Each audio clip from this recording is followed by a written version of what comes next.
Voters in the 4th Congressional District will elect a new member of Congress this year. This is the seat currently held by Joe Kennedy. He is running for Senate against Ed Markey. The 4th District stretches from Brookline to Fall River. It includes 34 cities and towns with nearly 730,000 people. There are 9 Democrats and 2 Republicans running for the seat. And throughout the month, John Keller will be introducing you to all of the candidates in this crowded field. We're joined now by Ben Sigel, a Democratic candidate who'll be on the primary ballot on September 1st. Ben, welcome. Thank you so much, John, for having me. Who are you and why are you running?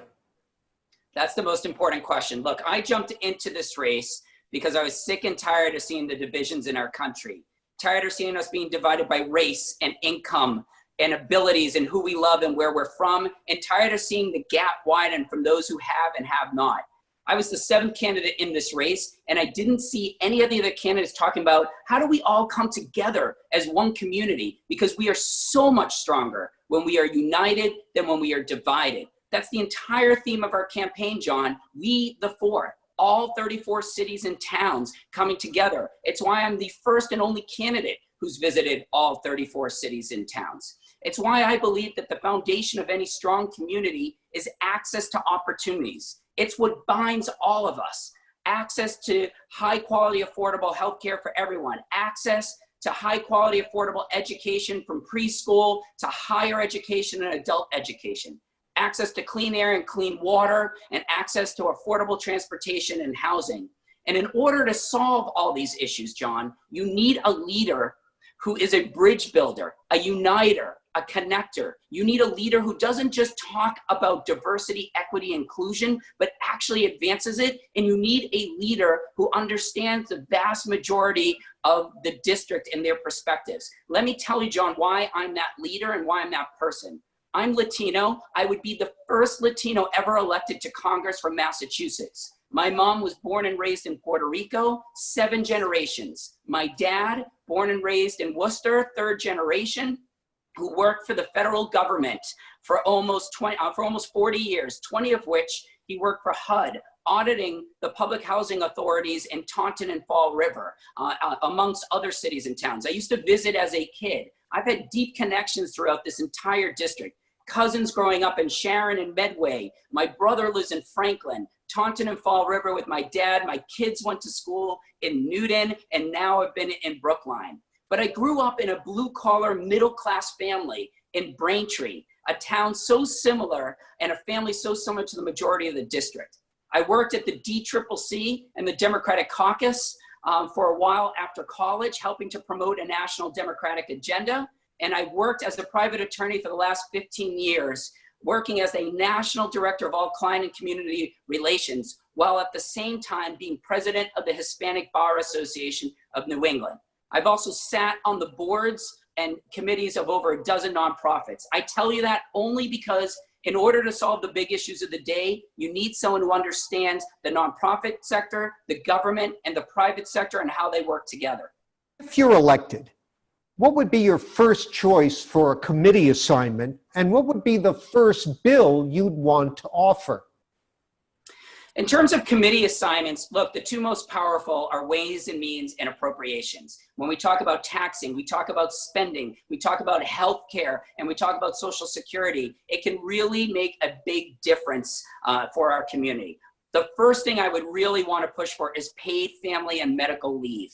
We can't be the only industrialized country in the world not to have it. And we've seen this, John, under COVID-19. When one person isn't covered, they put themselves in danger, their family in danger, and everyone else. So we need to work on that and that connection between healthcare and education and racism and COVID-19. What about a bill that you'd want to sponsor? Well, I think it would be a specific bill just on paid family and medical leave. Okay. And secondly, John, the second one connected to it is a bill that would allow the federal government to negotiate prescription drug prices under Medicare. Because right now we can't, and if we can do that, and a bill was put forward just recently, but if we can do that, we can save $500 billion over a decade and put it back into our health system and back into eliminating systemic racism across our society.